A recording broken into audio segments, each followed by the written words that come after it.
আসসালামু আলাইকুম প্রিয় বন্ধুগণ। ইয়েমেনের পাথুরে পাহাড় থেকে লোহিত সাগরের নীল জলরাশির দিকে ধেয়ে আসা একটি হুমকি আজ বিশ্ব অর্থনীতির মেরুদণ্ড কাঁপিয়ে দিচ্ছে। যদি পারস্য উপসাগরীয় দেশগুলো ইরান বিরোধী কোনো সামরিক অভিযানে আমেরিকা বা ইসরায়েলকে সহায়তা করে, তবে বিশ্বের অন্যতম গুরুত্বপূর্ণ নৌপথ বাব আল মান্দাব প্রণালী বন্ধ করে দেবে হুতি বিদ্রোহীরা। বরং বিশ্ব বাণিজ্যের শ্বাসরোধ করার একটি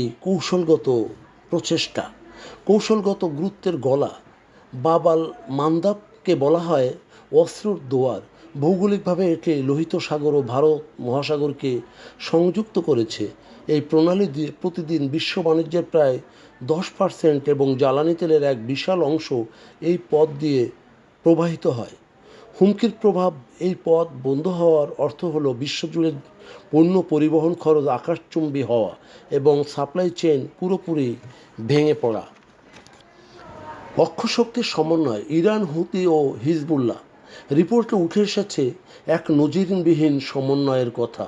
ইয়েমেনি বাহিনী দাবি করেছে যে তারা ইরান এবং লেবাননের হিজবুল্লাহর সাথে মিলে ইসরায়েলি অবস্থানে তৃতীয়বারের মতো সমন্বিত ক্ষেপণাস্ত্র হামলা চালিয়েছে। এটি কেবল যুদ্ধ নয়, এটি একটি আদর্শিক লড়াই। হুতি নেতৃত্বের মতে এই প্রতিরোধ গড়ে তোলা তাদের ধর্মীয় ও নৈতিক দায়িত্ব। এই সমন্বয় প্রমাণ করে যে মধ্যপ্রাচ্যের সংঘাত এখন আর নির্দিষ্ট কোনো ভৌগোলিক সীমারেখার মধ্যে সীমাবদ্ধ নেই। এটি এখন মাল্টিফ্রন্ট ওয়ার বা বহুমুখী যুদ্ধে রূপ নিয়েছে। উপসাগরীয় দেশগুলো উভয় সংকটে। একদিকে রয়েছে বিভিন্ন ধরনের আন্তর্জাতিক হুমকি, অন্যদিকে সৌদি আরব ও আমিরাতের মতো দেশগুলোকে লক্ষ্যবস্তুতে পরিণত করেছে। যদি তারা মার্কিন ও ইসরায়েলি জোটকে আকাশসীমা ব্যবহার করতে দেয়, তবে হুতিদের ড্রোন ও মিসাইল তাদের স্থাপনা ও সমুদ্র বন্দরে লক্ষ্যবস্তু হিসেবে হামলা করতে পারে। ফলে উপসাগরীয় দেশগুলোর অবস্থা এখন শ্যাম রাখি না কুল রাখি। বিশ্ব অর্থনীতির ওপরে কালো মেঘ। ইউক্রেন রাশিয়ার পরে সাম্প্রতিক মধ্যপ্রাচ্যের সংঘাতে বিশ্বের জ্বালানি খাতে টালমাটাল অবস্থা চলছে।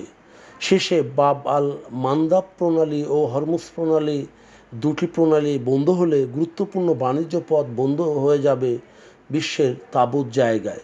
শুধু তাই নয়, তেলের দাম ব্যারেল প্রতি বেড়ে যেতে পারে $150 ওপরে, যা উন্নয়নশীল দেশগুলোতে মুদ্রাস্ফীতি ও খাদ্য সংকটের মতো চরম অবস্থা ধারণ করতে পারে। মধ্যপ্রাচ্যের বর্তমান অবস্থা যেন একটি টাইম বোমা, যার ঘড়ি দ্রুতভাবে টিক টিক করছে। হুতিদের এই হুমকি কেবল ইসরায়েল আমেরিকা নয়, বরং গোটা বিশ্ব অস্থিতিশীলতার দিকে ধাবিত হতে পারে। যদি দ্রুত কূটনৈতিক পর্যায়ে এটির কোনো সমাধান না হয়, তাহলে বিশ্বকে এক দীর্ঘস্থায়ী অন্ধকার যুদ্ধের দিকে বিশ্বকে ঠেলে দিতে পারে। প্রিয় বন্ধুগণ, যদি আমাদের এই তথ্য গল্প আপনার ভালো লাগে, তাহলে লাইক এবং শেয়ার দিন। এবং আজ আমাদের সঙ্গে থাকার জন্যে ধন্যবাদ। আমাদের ফলো দিন এবং সাবস্ক্রাইব করুন।